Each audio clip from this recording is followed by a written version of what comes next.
Kaleshwaram project గురించి అటు జాతీయ స్థాయిలో ఇటు రాష్ట్రంలో పెద్ద ఎత్తున చర్చ జరుగుతూ ఉంది. ఏదైతే ఉమ్మడి నల్గొండ జిల్లా వరకు ఇప్పుడు వెళ్తున్నటువంటి నీళ్లు ఉన్నాయో అవి కాళేశ్వరం నీళ్ళు అని చెప్పి బీఆర్ఎస్ పార్టీ చెప్పింది.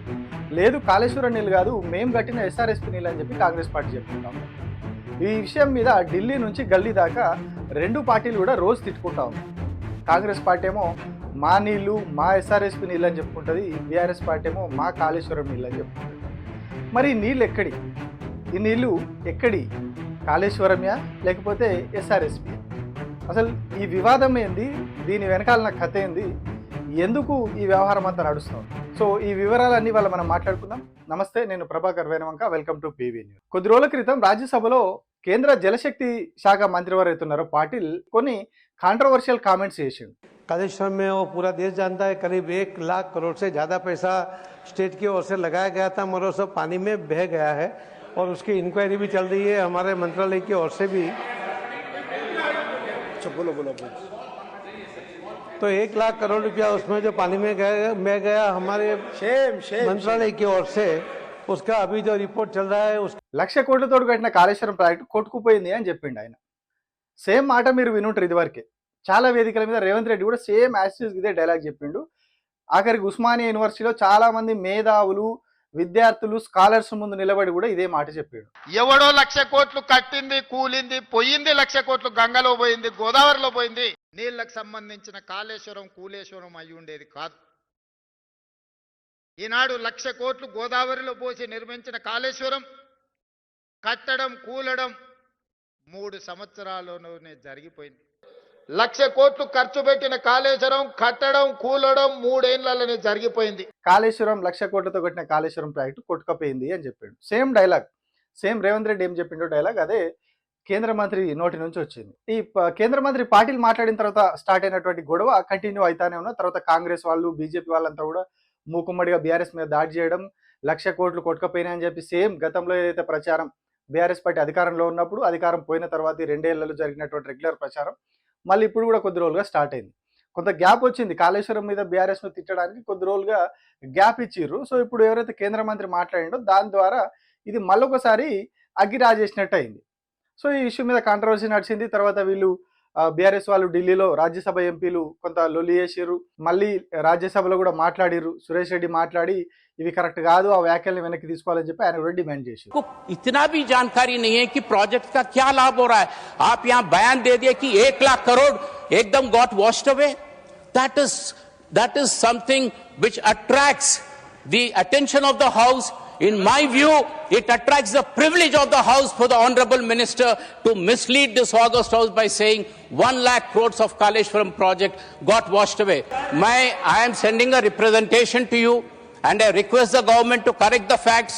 When they said 1 lakh crores got washed away, we seriously object to it. You kindly delete it from the records or ask the minister to apologize. Otherwise, it will be a breach of privilege, sir. So ఈ controversy అంతా నడుస్తా ఉంది. So ఈ కాంట్రవర్సీని కాసేపు పక్కన పెడితే మరి అసలు వాటర్ ఎక్కడి? కాళేశ్వరంయా ఎస్ఆర్ఎస్పీ? వాస్తవానికి కాంగ్రెస్ పార్టీ చెప్పేది కొంతవరకు నిజం.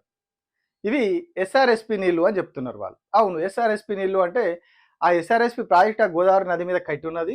ఆ గోదావరి జలాలు వచ్చి ఎస్ఆర్ఎస్పీ ప్రాజెక్టులో భాగంగా కట్టినటువంటి ఆ పైన ఎస్ఆర్ఎస్పీలో అవుతాయి. ఆ కింద ఉన్నటువంటి ఎల్లంపల్లి కూడా అదే భాగంగా వచ్చింది కాబట్టి దాని దిగువన ఉన్నటువంటి ఎల్లంపల్లిలో కూడా నీళ్ళు ఆగుతాయి. ఆ గోదావరి నది మీద ఆ ప్రాంతంలో ఉన్నటువంటి అవే 2 రిజర్వాయర్లు కాబట్టి పైన ఎస్ఆర్ఎస్పీ, కింద ఎల్లంపల్లి.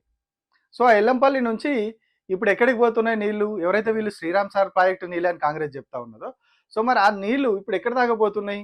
ఉమ్మడి నల్గొండ జిల్లాలోని చాలా గ్రామాలకు ఇప్పుడు సాగునీరు అందుతా ఉన్నది. ఎక్కడనో ఉన్నటువంటి శ్రీరామ్ సార్ ప్రాజెక్టు, ఎక్కడనో దాని కింద ఉన్నటువంటి ఆ గోదావరి ఖని దగ్గర ఉన్నటువంటి రామగుండం దగ్గర ఉన్నటువంటి ఎల్లంపల్లి ప్రాజెక్ట్ నుంచి నీళ్లు ఎక్కడనో ఉన్నటువంటి నల్గొండ జిల్లా దాకా ఎట్లా పోతున్నాయి? సో మనం ఇందాక చెప్పుకున్నాం కదా, కాంగ్రెస్ చెప్పుకుంటున్నట్టు అవి ఎస్ఆర్ఎస్పీ నీళ్ళే, అట్లనే బీఆర్ఎస్ పార్టీ చెప్పుకుంటున్నట్టు కాళేశ్వరం నీళ్ళే. 2 పార్టీలు చెప్పేది కూడా నిజం. కాకపోతే ఇందులో బీఆర్ఎస్ పార్టీ కష్టం ఎక్కువ ఉన్నది, బీఆర్ఎస్ పార్టీ ప్రభుత్వ కష్టం ఎక్కువ ఉన్నది కాంగ్రెస్ పార్టీ చేసిన దానికంటే. ఇది కాంగ్రెస్ వాళ్ళకు కూడా తెలుసు. ఎందుకు అంటే ఎల్లంపల్లి ప్రాజెక్టు అక్కడెక్కడనో రామగుండం దగ్గర ఉన్నది. సో అక్కడి నుంచి ఉమ్మడి నల్గొండ జిల్లా వరకు కొన్ని వందల కిలోమీటర్లు ప్రయాణించి నీళ్లు పోతా ఉన్నాయి. ఎట్లా పోతున్నాయి అవి? అక్కడి నుంచి ఎల్లంపల్లి నుంచి ఈ నల్గొండ జిల్లా వరకు బస్ ఎక్కిపోతున్నాయా? పక్కకే రాజీవ్ రహదారి ఉంటుంది ఎల్లంపల్లి ప్రాజెక్టు దగ్గరనే. ఆ రాజీవ్ రహదారి మీదకి వచ్చి సూపర్ లగ్జరీ బస్ ఎక్కియో గరుడా బస్ ఎక్కియో వస్తున్నాయా? లేదు అంటే ఎల్లంపల్లి ప్రాజెక్ట్ కానుకొనే రామగుండం రైల్వే స్టేషన్ ఉంటుంది. ఆ రామగుండం రైల్వే స్టేషన్లో రైలు ఎక్కి ఆ భోగిలలో నిండి అక్కడి నుంచి వస్తున్నాయా నీళ్ళు? లేదు అంటే ఆ పక్కకే బసంత్ నగర్లో ఎయిర్పోర్ట్ చిన్న రన్వే ఉంటుంది ఆ సిమెంట్ ఫ్యాక్టరీ వాళ్ళది. మరి అందులో పోయి ఆ ఫ్లైట్ ఎక్కి అక్కడ నుంచి నీళ్ళు వచ్చి ఈ నల్గొండ జిల్లా దాకా, ఈ మెదక్ జిల్లా, ఉమ్మడి మెదక్ జిల్లాలో ఇక్కడంతా పోతున్నాయి కాదు కదా. నీళ్లు పోవాలంటే ఒక మార్గం ఉండాలి. అక్కడి నుంచి పైకి వస్తున్నాయి నీళ్లు. పోవడం అంటే కిందికి గ్రావిటీ ద్వారా కూడా పోతలేవు, పైకి ఎక్కుతున్నాయి. ఎల్లంపల్లి దగ్గర డౌను, హైదరాబాదు, ఉమ్మడి నల్గొండ జిల్లా అంతా కూడా హైటు. సో ఈ హైట్కి నీళ్ళు వస్తున్నాయి. ఎట్లా వస్తున్నాయి మరి? ఇప్పటిదాకా మనం చెప్పుకున్నట్టు బస్ ఎక్కి వస్తలేవు, రైలు ఎక్కి వస్తలేవు, విమానం ఎక్కి వస్తలేవు, పడవలు వేసుకొని వస్తలేవు. ఎట్లా వస్తున్నాయి? ఏదైతే కాళేశ్వరం ప్రాజెక్టులో భాగంగా ఎల్లంపల్లి పైనుంచి ఇక్కడి వరకు ఏవైతే టన్నెల్స్, కాల్వలు, పైప్ లైన్లు, మధ్యలో రిజర్వాయర్లు ఇన్ని కట్టి మధ్య మధ్యలో పంప్ హౌస్లు పెట్టి నీళ్లు ఎత్తిపోయడం వల్ల ఎల్లంపల్లి నుంచి ఇక్కడి వరకు నీళ్ళు వస్తున్నాయి. వాళ్ళు చెప్పినట్టు గోదావరి నీళ్లు మేము కట్టిన ప్రాజెక్టుల నీళ్ళే అంటే అందులోకి ఎక్కడికి వెళ్ళి వచ్చిన నీళ్లు? ఈ మధ్యకాలంలో కొన్ని వర్షాలు పడడం, ఎగువన కూడా కొన్ని వర్షాలు పడడం వల్ల ఈ సమయంలో కొంత వరద వచ్చింది. సాధారణంగా ఈ సమయంలో గోదావరిలో కొంత మాత్రమే, చాలా తక్కువ నీరు వస్తుంది, దాన్ని మనం ఏమీ చేయలేమని చెప్తారు. కానీ కొంత ఎగువ భాగాన పడ్డ వర్షాలు, ఈ ఈ కొద్ది నెలలుగా పడుతున్నటువంటి వర్షాలతోటి అక్కడ ఫ్లోటింగ్ వచ్చింది, వరద వచ్చింది. ఆ వరద వల్ల ఏం జరిగింది? ఆ రిజర్వాయర్లు ఆగినాయి. ఎల్లంపల్లిలో పైన ఇటు సైడ్ ఉన్నటువంటి మానేరు నది మీదకి వెళ్ళినటువంటి అప్పర్ మానేరు నుంచి వచ్చి మిడ్ మానేరు దాకా వచ్చిన నీళ్లు అన్నీ కూడా ఎల్లంపల్లి నుండే ఎత్తిపోయలేదు నీళ్ళు. ఇప్పుడు వీళ్ళు చెప్పినట్టుగా మొత్తం మాదాన్లకి వెళ్ళి వచ్చినాయని చెప్తున్నారుగా. కానీ ఇప్పుడు ఏవైతే కొద్ది రోజులుగా ఈ రంగనాయక సాగర్కి ఇటన్నీ నీళ్ళు వస్తున్నాయో, మల్లన్న సాగర్ వరకు, ఇవన్నీ కూడా మొత్తం ఎల్లంపల్లి నుంచి తీసుకురాలేదు, మిడ్ మానేరు నుండి కూడా వచ్చినాయి. మరి మిడ్ మానేరుకి ఎక్కడ వచ్చినాయి? వర్షాలు వరదల వల్ల అప్పర్ మానేరు నుంచి అట్లా వచ్చినటువంటి నీళ్లు మిడ్ మానేరు నుంచి లిఫ్ట్ చేసి అక్కడి నుంచి ఎక్కడికి పోతాయి? అనంత సాగర్కి వస్తాయి. టన్నెల్స్, కొంత గ్రావిటీ ఉంది, కొంత టన్నెల్నే. అనంత సాగర్ నుంచి, అదే అనంతగిరి, అక్కడి నుంచి ఇంకా ముందుకు వెళ్ళిపోతాయి. ఈ కొండపోచమ్మ సాగరు, మల్లన్న సాగరు, రంగనాయక సాగరు, వీటన్నిటికి కూడా అనంత సాగర్ నుంచి వాటర్ వస్తాయి. సో ఎల్లంపల్లి నుంచి మిడ్ మానేరుకి రావాలి, లేదు అంటే అప్పర్ మానేరు నుంచి వచ్చినటువంటి వరద జలాలు ఇవన్నిటిని లిఫ్ట్ చేసినప్పుడు, లిఫ్ట్ చేసి ఇటు పోసినప్పుడు మాత్రమే అవి ఇప్పుడు ఆ నల్గొండ జిల్లా దాకా పోతున్నాయి. సో మరి వీటిని ఎస్ఆర్ఎస్పి నీళ్ళు అందామా, కాళేశ్వరం నీళ్ళు అందామా? సో అందులో ఎల్లంపల్లి గత ప్రభుత్వ హయాంలోనే పూర్తయింది ఎండింగ్, మిడ్ మానేరు గత ప్రభుత్వ హయాంలోనే పూర్తయిపోయింది. సో ఇప్పుడు అక్కడ అవి పెట్టడం వల్ల, కట్టడం వల్లనే ఇప్పుడు నీళ్ళు రాలేదు. మనం ఇంటిపైన ట్యాంకు పెట్టుకొని నీళ్లు నింపి పెట్టినంత మాత్రాన ఇంట్లో ఉన్నటువంటి గదుల్లోకి నీళ్లు రావు, నీళ్లు మనం వాడుకోలేం. కిచెన్లోనో ఇంకో దగ్గరనో మనం నీళ్లు వాడుకోవడానికి రావు, పైన ట్యాంక్ ఉంటుంది తప్పితే నీళ్లు రావు. సో మరి ఆ నీళ్ళు ఎట్లా రావాలి?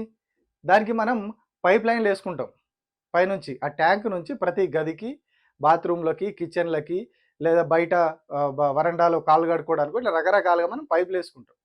ఆ పైపులు వేసుకున్నప్పుడు ఆ పైపుల ద్వారా నీళ్లు వస్తాయి. సో ఇప్పుడు కాళేశ్వరం ప్రాజెక్టులో భాగంగా వీళ్ళు ఈ టన్నెల్స్, పంపులు, ఈ పైప్ లైన్లు ఇవన్నీ కూడా వేసారు. సో మరి దాని ద్వారా ఇప్పుడు ఈ 100 కిలోమీటర్లు నీళ్లు ఎదురెక్కుతా ఉన్నాయి. ఇది ఇప్పుడు జరుగుతున్నటువంటి వాస్తవం. ఎంతసేపు కాంగ్రెస్ పార్టీ అవి మా నీళ్లు అని చెప్పుకుంటున్నారు, అవి కాళేశ్వరం ప్రాజెక్టు కాదు, కాళేశ్వరం ప్రాజెక్టు కొట్టుకపోయింది, 1,00,000 కోట్లు గంగలో కలిసినాయి, గోదాట్లో కలిసినాయి అని చెప్పి మళ్ళీ అదే పాత పల్లెవి అందుకుంటా ఉన్నారు. మరి ఇది అవగాహన రాహిత్యంతో మాట్లాడుతుర్రా, అవగాహన లేక మాట్లాడుతుర్రా, ఇరిగేషన్ అనే సబ్జెక్ట్ అర్థం కాక మాట్లాడుతుర్రా, లేదు అంటే అన్ని తెలిసి కూడా మళ్ళీ ప్రజలను పిచ్చోళ్ళని చేద్దామని మాట్లాడుతుర్రా అనేది అర్థం కాదు. ఈ విషయం ప్రజలకు అర్థమైంది, రైతులకు అర్థమైంది. కాళేశ్వరం ప్రాజెక్టు పనిచేస్తేనే మనకు నీళ్ళు వస్తాయి, కాళేశ్వరం ప్రాజెక్టులో భాగంగా కట్టిన ఈ పంపులు, పైప్ లైన్లు, టన్నెల్స్ ఇవన్నీ పనిచేస్తేనే మనకు నీళ్ళు వస్తాయనే విషయం తెలంగాణలో ఉన్నటువంటి ఉత్తర తెలంగాణ, దక్షిణ తెలంగాణ అందరు రైతులకు అర్థమైంది, ఎక్సెప్ట్ రాజకీయ నాయకులకు తప్ప. బీఆర్ఎస్ పార్టీలో కూడా చాలా మందికి దీని గురించి అవగాహన లేదు. కాళేశ్వరం ప్రాజెక్టు ఎక్కడికి పోతుంది, ఏం చేస్తే నీళ్ళు ఎటు వస్తాయి అనేది బీఆర్ఎస్లో ఉన్న వాళ్ళకి కూడా అవగాహన లేదు చాలా మందికి. ఇక కాంగ్రెస్, బీజేపీలో ఉన్న వాళ్ళకైతే దాని గురించి వీళ్ళు కూడా తెలియని పరిస్థితి. అసలు దాని వాళ్ళు పట్టించుకోరు కూడా, వాళ్ళకి అవసరం లేని సబ్జెక్ట్ అది. జస్ట్ ఆరోపణలు చేయాలి కదా, రైతులకు సంక్షేమం జరుగుతుందా, నీళ్ళు వస్తున్నాయా, భూగర్భ జలాలు పెరుగుతున్నాయి, ఇవన్నీ తర్వాత సంగతి. ఫస్ట్ ఆరోపణలు చేయాలి కాబట్టి ఆరోపణలు వేసుకుంటూ వెళ్ళిపోతారు అంతే.